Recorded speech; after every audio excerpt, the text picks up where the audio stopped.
নারী বলে জন্ম দিও। আর নারী নারী বলে জন্ম দিয়ে যেন আমরা তোমাকে রূপে পাই। অন্তরে যেন ভগবান অন্তরে জানিয়া আশীর্বাদ করলো। ঠিক আছে, যখন আমি আগত দাপটিলা কৃষ্ণ অবতারে যাব, সেদিন হবে তোমরা ব্রজের গোপী। আর আমি যখন রাস বিলাস করব, সেদিন তোমাদের পুত হয়ে মনে পাচ্ছে সাধক সিদ্ধা গোপী, কৃপা সিদ্ধা গোপী। কৃপা সিদ্ধা গোপী কারা ছিল? যারা 1 মাস কার্তিক মাস, যেটাকে বলি আমরা নিয়ম সেবান মাস, দামোদর মাস, ওই কার্তিক মাসে মা কাত্যায়নী দেবী পুজো করেছিল। 1 মাস অফিস রন্ধনকে মা কাত্যায়নী দেবী পুজো করেছিল। মা শেষে তারা বালিকা দিয়ে একটা মা কাত্যায়নী দেবীর মূর্তি তৈরি করেছিল। মা কাত্যায়নী দেবী আবির্ভূত হলেন। হে ব্রজের গোপী, বলো তোমাদের মনোবাসনাকে। সকল কবিগণ বলল, মা গো, তোমার চরণে আমাদের এই নিবেদন। আমরা ধন চাই না, জন চাই না, বিষয় চাই না, বাসনা চাই না। মা, তোমার চরণে আমাদের এই নিবেদন।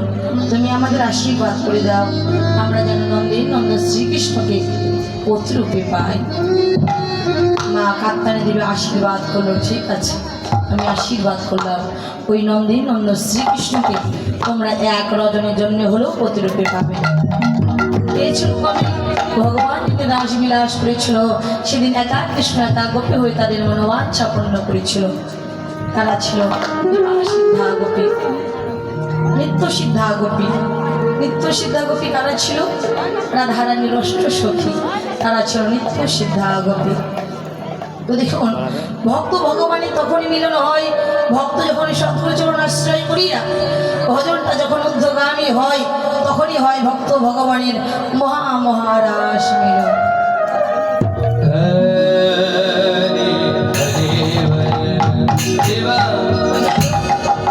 ভগবানের লীলা কথা বলিবার মতো আমার কোনো যোগ্যতা নেই, আমার কোনো ভাষা জ্ঞান নেই বাবা।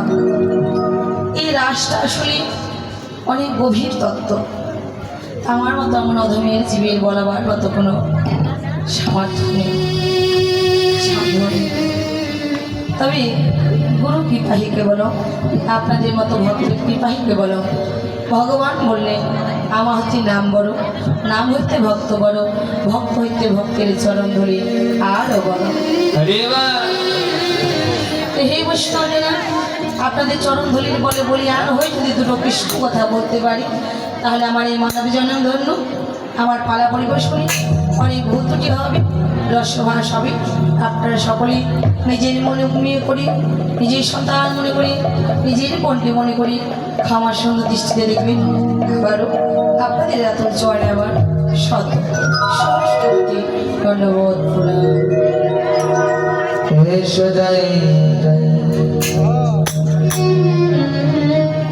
শ্রী